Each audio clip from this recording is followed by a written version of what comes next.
Today, you and I are tracking a ghost fleet. In 2024, the United Arab Emirates led the world for abandoned ships. 42 vessels, 13% of the global total, left without owners' paychecks or a future. Meanwhile, on dry land, between 2,000 and 3,000 luxury cars are abandoned in Dubai every single year. We are talking Ferraris, Bugattis and Lamborghinis left in parking lots with keys in the ignition. In 2025, police impounded over 1,300 vehicles in just 6 months. While supercars gathered dust, residential rents in some neighborhoods skyrocketed by over 80% between 2020 and 2023. Even as experts warned of a massive real estate bubble for 2 straight years, buyer inquiries absolutely cratered, collapsing by 45% in early 2026. These numbers do not lie. They are stacking up, pointing to something sinister beneath the surface, something ready to snap. Yet the skyline still glows, the superyachts are anchored, and the illusion holds. So we must ask ourselves a simple question. Is this the beginning of a total collapse, or just a brief pause before the next boom? Not long ago, Dubai was more than a city. It was a promise. A bold claim that with enough cash and sheer ambition, even the laws of geography could be completely rewritten.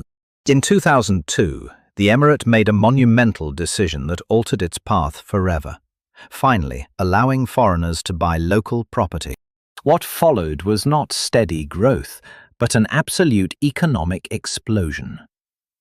Between 2007 and 2008, property prices jumped nearly 59% in 12 months. Foreign capital flooded the city from every corner, and along the pristine coast, a new world took shape. Consider the Dubai Marina, a 3.5-kilometer canal carved right out of the desert sand. It became one of the world's largest man-made harbors, housing over 550 luxury yachts, while massive towers sprouted around it like glass weeds. At its absolute peak, yearly real estate deals hit an astronomical 114 billion dirhams, a staggering scale unmatched almost anywhere on Earth. The maritime sector rode the exact same wave. Dubai quickly became the superyacht capital of the Middle East, boasting 15 marinas and 3,500 docks. Their famous international boat show became a massive global spectacle, marking its 31st year in 2025. Across the Middle East, they controlled over 12% of all global superyachts, with local registrations in Dubai climbing at an unbelievable 18% year over year. That was the fastest growth rate on Earth. Naturally, raw wealth followed the concrete. In 2024, over 6,700 millionaires moved in more than anywhere else. For a while, it was a beautiful machine. More money built more towers, and more towers lured in more money. It was a loop of pure hype, making developers believe that sheer size meant safety and speed could somehow replace real economic stability. They assumed this high-end demand would never dry up. But let's check the history books. This was not their first ride on the roller coaster. Look closely at the city's past, and you and I will find a dark warning, a moment that exposed the system's limits before a massive recovery swept it under the rug. In October 2008, the market did not just cool down, it fell off a cliff so fast it gave developers whiplash. That is how insider Neil McLaughlin described it, having watched the entire wild ride from boom to sudden bust. But the real trick was not the crash itself. It was how fast the story changed. The comeback was swift and loudly celebrated. They tightened the rules and brought back buyer confidence. But they also bought into a dangerous lie that the crash was just a fluke, not a warning sign. By the time the post-pandemic gold rush kicked off, everyone had conveniently developed collective amnesia. Between 2021 and 2024, luxury property prices surged by a staggering 77% from their pandemic lows. In 2024 alone, total real estate transactions hit an all-time record of 761 billion dirhams, marking a massive 36.5% spike from the previous year. And by 2025, annual sales ballooned even further, reaching 917 billion dirhams across 270,000 transactions. The data screamed strength and victory. But beneath all that gold paint, the exact same traps that caused the last crash were quietly resetting. Debt was ballooning, construction was speeding up, and expectations were stretched far beyond what reality could actually support. But this time there was no loud explosion. The shift began with a chilling silence, and the warning signs did not appear in the news or on bank balance sheets. They came from a sudden emptiness, the quiet exit of the actual people who make the city run from day to day. We are talking about the engineers, nurses, teachers, and small business owners, the essential middle class that fills the offices and keeps the restaurants open. They did not hold press conferences, protest, or make demands. They just packed their bags and quietly vanished, one expired contract at a time, one broken lease at a time. Their departure was a quiet statistic ignored by the hype. Back in 2013, the nation was the 90th most expensive place for expats. By 2023, it shot up to 31st. Then, in the 12 months leading to April 2024, rents across Dubai surged over 20%. Apartment rent alone jumped 22% in a year, while some unlucky neighborhoods saw prices spike more than 80% since 2020. A basic one-bedroom downtown was suddenly over $2,000 a month. For a family of 4, basic living costs approached $4,000 before even touching rent. Meanwhile, nearly 1/3 of Gulf companies admitted they were slashing starting salaries. The basic math of living there simply stopped making sense. The cost of staying alive outpaced the ability to pay for it, triggering a silent mass exodus. But you and I are now seeing this exact pattern spill out in much more public ways. In harbour docks and dusty parking structures, fortunes are being left behind. In 2024, the United Arab Emirates ranked #1 globally for abandoned ships. 42 vessels, 13% of the world's total, were left rotting, crews unpaid, with owners nowhere to be found. Maritime investigator Cameron Livingston tracked this pattern, noting that the same loose regulations that made registration attractive also provided a perfect, consequence-free escape hatch for broke owners looking to cut and run. And on dry land, the exact same tragedy repeats. Every year, 2,000 to 3,000 luxury cars get ditched in Dubai. My investigation found that in early 2025 alone, police towed 1,387 supercars, leaving warning notes for owners who had already fled the country. The logic was simple. When financial panic hits, skipping town is much easier than facing a local court. Unpaid loans left behind supercars gathering dust, and the system awkwardly sweeping up the expensive mess. But what caught my attention wasn't just the pattern. It was the eerie silence. Nobody was declaring a crisis, and officials pretended everything was totally fine. Still, the red flags were stacking up, not with a loud bang, but with a quiet trail of abandoned fortunes. On paper, the Dubai real estate dream looked invincible. Sales were booming, cement was pouring, and PR machines screamed prosperity. But our digging revealed a massive crack. Developers were building like crazy, even though actual buyers were starting to vanish into thin air. From 2025 to 2027, over 210,000 new homes were scheduled to drop, doubling the massive volume of the previous 3 years. Meanwhile, behind closed doors, buyer interest crashed.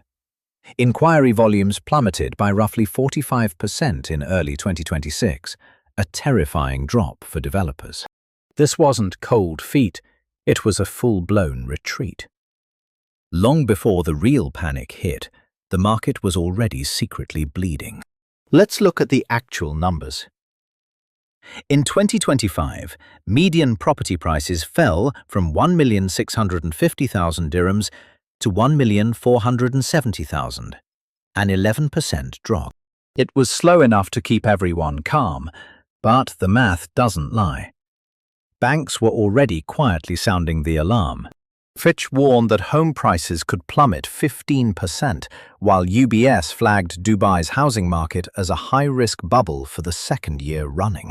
Yet builders kept pulling permits at 2017 levels, the exact era that flooded the market with useless empty properties before. You and I can see the absurd comedy here. They were filling the tub from one side, while the drain was wide open. But my investigation shows this wasn't just a property crisis. The entire economy was hurting. Basic living costs skyrocketed, with a single person burning over $1,100 a month, not even counting rent. Rent hit 8,000 dirhams, and families needed 14,000 more just to buy groceries. But salaries were stuck, making the luxury lifestyle a total fantasy for average folks. Even the ultra-rich yachting industry was looking shaky when we looked under the hood. Turns out Dubai's yacht season is incredibly short, lasting only 5 months from October to March. The other 7 months are a boiling 43 degrees Celsius. Demand vaporizes, forcing charter companies to slash summer rates by 35%. For yacht owners, paying massive fixed maintenance costs sitting empty meant bleeding cash. The system wasn't blowing up all at once, mind you. It was a slow, agonizing stretch. Every tiny crack made the next one worse, keeping the house of cards standing on increasingly shaky ground. Then came a cold February night in 2026. What happens next changed the entire game, shattering the illusion of absolute safety. Missiles and drones actually hit UAE soil. Geopolitical tensions had been brewing for months, but the marketing had promised absolute safety. Every big investor assumed Dubai was a safe, untouchable oasis far away from regional chaos, a neutral paradise where dirty or clean cash could hide safely. That myth vaporized overnight, and the panic was absolutely beautiful to watch. The stock market didn't just tank, they panicked and shut it down for 2 entire days in March. Suddenly, overvalued real estate developers were being re-evaluated in real time. Mega developers who built the skyline saw their shares collapse as wealthy investors yanked their cash out. The actual buildings took a bit longer to bleed. The trajectory was clear. Buyer inquiries plunged 45%. Unbuilt pre-sales, which made up nearly 2/3 of the 2025 market, froze solid as paranoia choked out the hype. Nobody was arguing about prices anymore. The real question we asked was, will anyone actually stay and play this dangerous game? The elite did what they always do when things get hot. They packed their bags. Private jet terminals saw massive departure spikes, and yacht captains got urgent orders to sail away immediately. Multi-millionaires who fled here during the pandemic started mapping escape routes to Europe and Southeast Asia. The shiny concrete towers remained, of course. The mega yachts stayed docked. But the illusion that kept this empire afloat, the promise of total safety from the outside world, was completely shattered. Once that security blanket was ripped away, the entire playground ceased to make any financial sense. A market already deemed highly unstable now had to calculate a brand new, terrifying risk they never saw coming. The chilling realization that Dubai's only real selling point, absolute safety, had officially expired. As you and I watched Dubai scramble, a massive rival was waiting in the shadows, built not on past glory, but on endless sovereign wealth. Enter Saudi Arabia's NEOM, arriving not as a friendly rival, but to take everything. Backed by a $500 billion war chest to hijack Dubai's wealthy tax evaders, they launched their opening salvo in October 2024 with a luxury island called Sindala. We tracked the blueprints, 86 luxury slips for massive boats and custom deep-water moorings specifically built to park colossal 180-meter superyachts. Built to pamper picky European billionaires, this flashy new playground was a direct shot at Dubai's prized yacht clubs. And trust me, Sindala is just the beginning. My investigation reveals Saudi's massive Red Sea project is swallowing 28,000 square kilometers of coast and 92 islands. Today, you and I are tracking their wild goal, 50 mega-resorts and 8,000 rooms by 2030. They are selling eco-friendly year-round luxury with strictly controlled access, a direct, rather insulting slap in the face to Dubai's sweaty, overcrowded seasonal chaos. But wait, there's more. Massive mega-marinas like Amala and Jeddah Central are aggressively snapping up even more prime coastal real estate. And the price tag. A casual $30 billion of sovereign wealth injected solely into maritime and luxury tourism. Even worse for Dubai, new laws are letting foreign buyers own land outright, shamelessly hunting for the same dirty offshore money that used to flood the Emirates. Look at the data. The regional superyacht fleet surged by 20% in the 5 years before 2024. But those massive floating mansions are no longer parking in just one harbour. Instead, billionaires are fleeing an overcrowded, stressed-out Dubai for a shiny new paradise boasting empty docks, perfect weather, and basically bottomless Saudi cash. In a world built entirely on hype, every single billionaire choosing another port and every nervous investor moving their cash triggers a quiet, terrifying domino effect. Once that snowball starts rolling, you can't stop it. It isn't just one thing failing, it's a slow, agonizing squeeze from every angle. Think of it as death by 1,000 cuts. No single leak sinks this ship, but together they are actively dragging the whole vessel down. For an economy like Dubai, the end doesn't start with an explosion. It starts with a quiet, piling mountain of bad news.